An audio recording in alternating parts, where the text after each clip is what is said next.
Hi everyone, welcome to Chem Optimize. I hope all of you are doing well. So इस channel का ये वाला video होने जा रहा है 100th नंबर वीडियो. इस चैनल में आप लोग के सहायता से मैंने वीडियोस की सेंचुरी मार दी है. This molecular spectroscopy part 15 is going to be the 100th number video of this channel. So thank you so much to all the subscribers of this channel. And if you are viewing these contents and liking the videos, then please subscribe to the channel ताकि मेरे efforts को भी value मिले. Channel analytics से मैंने ये observe किया है कि 80 to 90% of the viewers of these contents are non subscribers. तो आप लोग अगर सब्सक्राइब कर दे तो मेरे चैनल को आउटरीच मिलता है, ग्रो करता है मेरा चैनल, और मुझे भी बहुत मोटिवेशन मिलता है नया वीडियोस लाने के लिए इस चैनल में regularly. So please subscribe to the channel. और यहाँ पे हम लोग मॉलिक्यूलर स्पेक्ट्रोस्कोपी सीरीज़ कंटिन्यू कर रहे हैं जिसका 14 वीडियोस अपलोड हो चुका है. आप लोगों ने अगर उन वीडियोस को चेकआउट नहीं किया है then you can check them out from the i button. और आज हम लोग स्टार्ट करने जा रहे हैं part 15 of this molecular spectroscopy series. And if you are new to this channel, please subscribe the channel and hit the bell notification ताकि आप लोग को पता चल जाए जब भी मैं एक नया वीडियो अपलोड करूं. आज वाले वीडियो में हम लोग डिस्कस करने जा रहे हैं एक नया topic on vibrational spectroscopy. So stay tuned till the end of this video and let's move on to the topic. आज हम लोग डिस्कस करने जा रहे हैं about fundamental vibrations and their symmetries.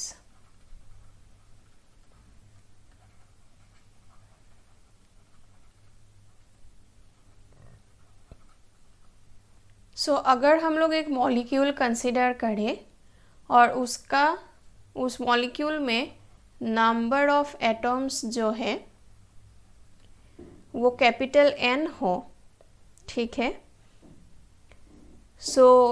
हम लोग जो भी मॉलिक्यूल कंसिडर कर सकते हैं वो हम लोग 3 डायमेंशनल स्पेस में कंसिडर करते हैं. 3 डायमेंशनल स्पेस में हम लोग का क्या होता है, 3 एक्सेस होता है, x, y and z axes, ठीक है. नंबर ऑफ एटम्स अगर हम लोग का n हो तो total number of coordinate values क्या हो सकता है. एक एटम के लिए 3 कोऑर्डिनेट होता है, X Y and Z values 3 होता है. तो n नंबर ऑफ एटम्स के लिए टोटल नंबर ऑफ कोऑर्डिनेट्स हो गया हम लोग का 3n, ठीक है. नाउ कोई भी एक मॉलिक्यूल ये जो 3 एक्सिस है उससे ट्रांसलेशनल मोशन कर सकता है. ये मॉलिक्यूल जो है वो x डायरेक्शन में मूव कर सकता है, ट्रांसलेट कर सकता है, या फिर y डायरेक्शन में मूव कर सकता है, या फिर z डायरेक्शन में मूव कर सकता है, ठीक है. Total number of translational degree of freedom जो हम लोग बोलते हैं वो होता है 3, क्योंकि यहाँ पे 3 एक्सिस है और 3 एक्सिस के अलॉन्ग ये मॉलिक्यूल मूव कर सकता है, ट्रांसलेशनल मोशन कर सकता है. Number of translational degree of freedom is equal to 3. Okay. अगर हम लोग अभी इस मॉलिक्यूल को नॉन लीनियर कंसिडर करें, अगर हम लोग मॉलिक्यूल को नॉन लीनियर कंसिडर करें तो number of rotational degree of freedom हो जाएगा, rotational degree of freedom non linear molecule के लिए हो जाएगा 3. ये कैसे होता है वो मैंने इन डिटेल्स डिस्कस किया है in part 4 of thermodynamics series. तो आप लोग को अगर इंटरेस्ट है तो उस वाले वीडियो में जाइए और मैंने डिटेल्स में एक्सप्लेन किया है वहाँ पे ये कैसे होता है, तो आप लोग वहाँ से समझ सकते हैं. ओके, यहाँ पे मैं डायरेक्टली कंटिन्यू कर रही हूँ. Number of translational degree of freedom 3 हो गया, नॉन लीनियर मॉलिक्यूल के लिए रोटेशनल डिग्री ऑफ फ्रीडम हो गया 3. तो अभी बचा क्या है हम लोग का वाइब्रेशनल डिग्री ऑफ फ्रीडम। तो total number of degree of freedom is 3n। यहाँ से अगर हम लोग ट्रांसलेशनल और रोटेशनल डिग्री ऑफ फ्रीडम को सब्ट्रैक्ट कर दे तो हम लोग को मिल जाएगा vibrational degree of freedom. So for a non linear molecule number of, we can say that the number of vibrational degree of freedom is 3n minus 3 minus 3 means 3n minus 6. So 3n minus 6 is the number of vibrational degree of freedom for a non-linear molecule. But for a linear molecule, for a linear molecule क्या हो जाता है, number of rotational degree of freedom हो जाता है 2। Okay, so for a linear molecule we have 3n minus 3 minus 2 as the number of vibrational degree of freedom, means 3n minus 5 is the number of vibrational degree of freedom for a linear molecule। ठीक है, सो ये हो गया हम लोग का for a non linear molecule और ये हो गया हम लोग का फॉर ए लीनियर मॉलिक्यूल। ठीक है, नाउ फॉर एवरी मॉलिक्यूल अगर n नंबर ऑफ एटॉम्स रहे तो नंबर ऑफ बॉन्ड्स कितना होगा between the atoms. So number of bonds between the atoms will be n minus 1. Okay, this is the number of bonds between the atoms. Now अगर हम लोग को निकालना है कि ये जो 3n minus 6 और 3n minus 5 vibrational degree of freedom है, सो ये वाइब्रेशन दो तरीके का हो सकता है। एक है बॉन्ड स्ट्रेचिंग और दूसरा है हम लोग का बॉन्ड बेंडिंग। ठीक है, डिटेल्स में अभी हम लोग डिस्कस करेंगे थोड़ी देर में। अगर n-1 नंबर ऑफ बॉन्ड्स हुआ बिटवीन द एटम्स तो बॉन्ड स्ट्रेचिंग कितना होगा, n-1। So bond bending vibrations कितना होगा हम लोग का, बॉन्ड बेंडिंग वाइब्रेशंस हो जाएगा नॉन लीनियर मॉलिक्यूल के लिए 3n-6 minus n-1, that is 2n minus 5. Okay, and this is for non-linear molecule, and for linear molecule क्या होगा, this is the number of bending vibrations.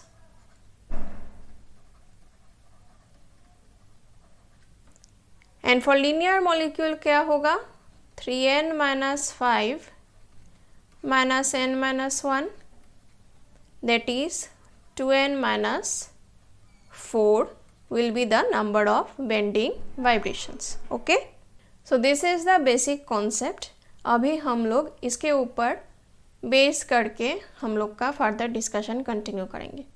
अभी हम लोग एक एग्जाम्पल लेते हैं नॉन लीनियर मॉलिक्यूल का, which is H2O molecule, the simplest and the most usual molecule जिसका एग्जाम्पल हम लोग लेते हैं। सो यहाँ पे क्या होगा, number of vibrational degree of freedom या फिर पॉसिबल नंबर ऑफ वाइब्रेशंस क्या होगा, थ्राइस n यहाँ पे हो गया 3, total number of atoms 3, so thrice n, और ये नॉन लीनियर मॉलिक्यूल है -6, तो ये हो गया 3, total number of vibrations possible यहाँ पे 3 होगा। ठीक है, यहाँ से अगर हम लोग निकालें कि बेंडिंग वाइब्रेशंस या फिर बेंडिंग मोशंस कितना होगा, तो ये हो जाएगा ट्वाइस n-5, तो ये हो गया 1, तो बेंडिंग यहाँ पे हम लोग को मिलेगा एक ही। ठीक है, तो देखते हैं कैसे होता है। सो फर्स्ट ऑफ ऑल जो वाइब्रेशन पॉसिबल होता है यहाँ पे, that is stretching, bond stretching vibration. Bond stretching दो तरीके का हो सकता है, सिमेट्रिक एंड एंटी सिमेट्रिक। तो पहले हम लोग कंसिडर करते हैं symmetric stretching. Okay, so this is the water molecule. Okay, consider कर लेते हैं कि ये सब एटम्स इक्विलिब्रियम पोजीशन में है। अभी अगर हम लोग इस बॉन्ड को स्ट्रेच करें बाहर की तरफ, तो ये सिमेट्रिक स्ट्रेचिंग है। इसका मतलब ये है कि दोनों बॉन्ड एक ही डायरेक्शन में स्ट्रेच होंगे। ओके, अगर हम लोग बाहर की तरफ स्ट्रेच कर रहे हैं एक बॉन्ड को, तो दूसरे बॉन्ड को भी बाहर की तरफ स्ट्रेच करेंगे, तो तब क्या होगा, इसका कॉन्फ़िगरेशन कुछ ऐसा हो जाएगा, बॉन्ड लंबा हो जाएगा। ओके, बॉन्ड लंबा हो जाएगा और ऐसा हम लोग को देखने को मिलेगा मोड। नाउ अभी अगर हम लोग इस बॉन्ड को कॉम्प्रेस करें, तब हम लोग को कैसे देखने को मिलेगा, ये बॉन्ड छोटा हो जाएगा and this will be the configuration. So these are the two possible configurations in symmetric stretching. ठीक है, now let us consider anti symmetric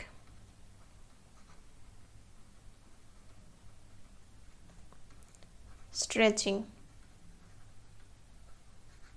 okay, so अभी तो नाम से ही पता चल रहा है कि यहाँ पे जो स्ट्रेचिंग होगा वो एंटी सिमेट्रिक वे में होगा। इसका मतलब ये है कि एक बॉन्ड अगर इलोंगेट हो रहा है तो दूसरा बॉन्ड कॉम्प्रेस होगा एंड वाइस वर्सा।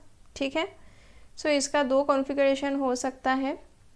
अगर एक बॉन्ड इलोंगेट हो रहा है, लंबा हो रहा है, तो दूसरा बॉन्ड छोटा हो रहा है, या फिर अगर ये बॉन्ड छोटा हो रहा है, इसको अगर हम लोग कॉम्प्रेस करें तो दूसरे को हम लोग इलोंगेट करेंगे। So this are the two configurations. Okay, so हम लोगों ने पहले ही निकाल लिया था कि 3 वाइब्रेशनल मोड्स हम लोग को देखने को मिलेगा, उसमें से एक बेंडिंग होगा, तो बाकी 2 क्या होगा, स्ट्रेचिंग होगा। तो 2 स्ट्रेचिंग हम लोगों ने यहाँ पे डिस्कस कर लिया है। सो थर्ड वाला जो होगा वो क्या होगा, बेंडिंग मोशन। ओके, या फिर bending mode. So each and every, ये जो हम लोग वाइब्रेशनल स्ट्रेचिंग कंसिडर कर रहे हैं या फिर वाइब्रेशनल बेंडिंग कंसिडर कर रहे हैं, each and every vibrational mode से एसोसिएटेड रहेगा एक फ्रीक्वेंसी, और वो कैरेक्टरिस्टिक फ्रीक्वेंसी रहता है फॉर एवरी मॉलिक्यूल। ठीक है, सो यहाँ पे हम लोग बेंडिंग अगर कंसिडर करें, so this is a water molecule in its equilibrium position. So अगर हम लोग इसको बेंड करें, दोनों बॉन्ड को अंदर की तरफ लेके आए, तो this will B one configuration, जहाँ पे इसका जो मॉलिक्यूलर एंगल है, बॉन्ड एंगल है, वो डिक्रीज हो गया है। दूसरा एक कॉन्फ़िगरेशन पॉसिबल हो सकता है, अगर इसको हम लोग बाहर की तरफ लेके जाए बेंड करके दोनों बॉन्ड्स को, तो इसका बॉन्ड एंगल क्या होगा, ज़्यादा हो जाएगा। So this is another configuration possible. So these are the bending modes of H2O molecule. So these 3 modes are known as the normal modes of vibration or normal vibration. So what are normal modes of vibration or normal vibration? So normal modes of vibration or normal vibration are those vibrations जहाँ पे molecule का सब atoms अपने equilibrium positions को simultaneously cross करते हैं या फिर पास करते हैं with the same frequency. Okay, so we can say this is the molecular vibration in which all the atoms in the molecule oscillate with the same frequency से oscillate करते हैं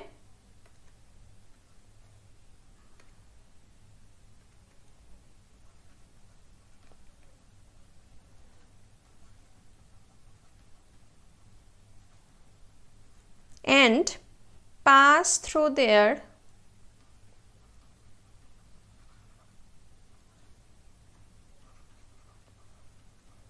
equilibrium positions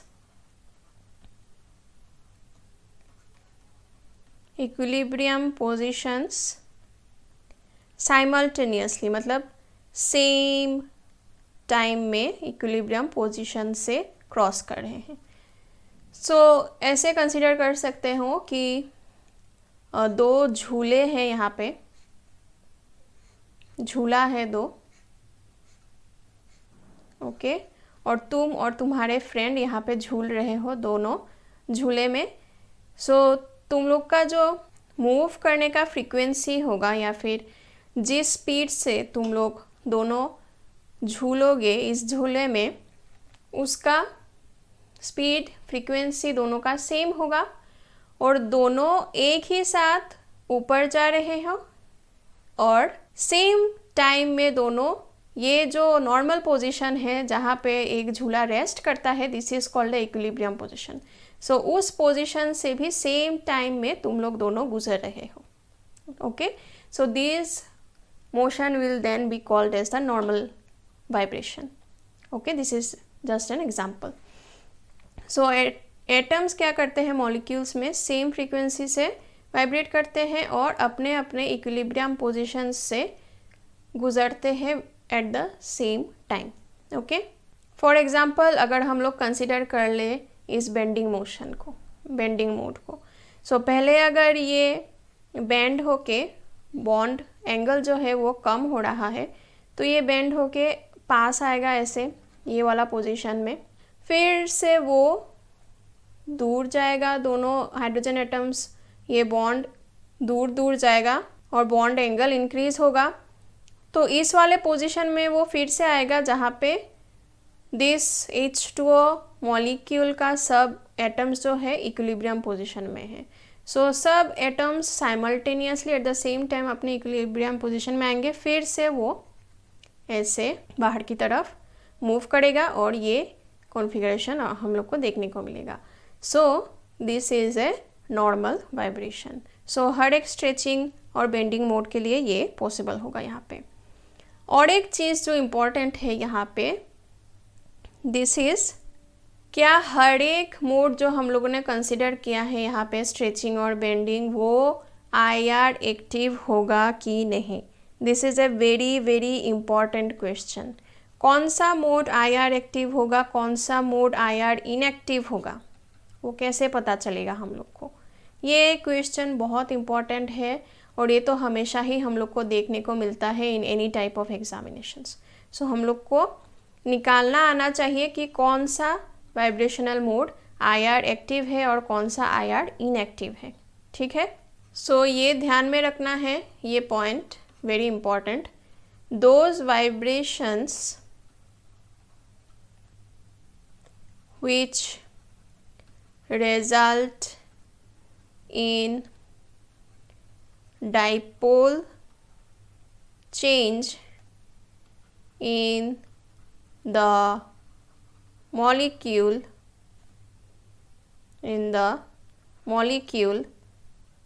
are IR active, okay. So ये ध्यान में रखना है, जिस vibration के थ्रू, जिस वाइब्रेशन के अलोंग हम लोग को मिलेगा change in dipole moment, okay, वो वाइब्रेशन होगा IR एक्टिव। तो अभी हम लोग देखते हैं इन एग्जांपल्स में कौन सा IR एक्टिव है और कौन सा IR इनएक्टिव है। सो यहाँ पे अगर हम लोग कंसिडर करें सिमेट्रिक स्ट्रेचिंग में, देन यहाँ पे हम लोग का डाइपोल मोमेंट कैसा होगा, यहाँ पे एक डाइपोल मोमेंट होगा, यहाँ पे एक डाइपोल मोमेंट होगा अलोंग दिस डायरेक्शन और यहाँ पे एक डाइपोल मोमेंट होगा अलोंग दिस डायरेक्शन। सो दोनों बॉन्ड्स का इंडिविजुअल डाइपोल मोमेंट्स ऐसा होगा और फाइनल रिजल्टेंट डाइपोल मोमेंट हम लोग का कुछ ऐसा मिलेगा, ठीक है, fine. So this will be the resultant dipole moment.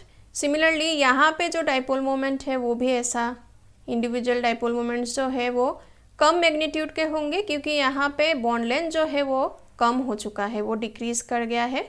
सो यहाँ पे इंडिविजुअल डाइपोल मोमेंट्स का वैल्यूज़ भी, मैग्नीट्यूड भी डिक्रीज कर जाएगा और रिजल्टेंट जो डाइपोल मोमेंट है वो भी डिक्रीज कर जाएगा, ठीक है।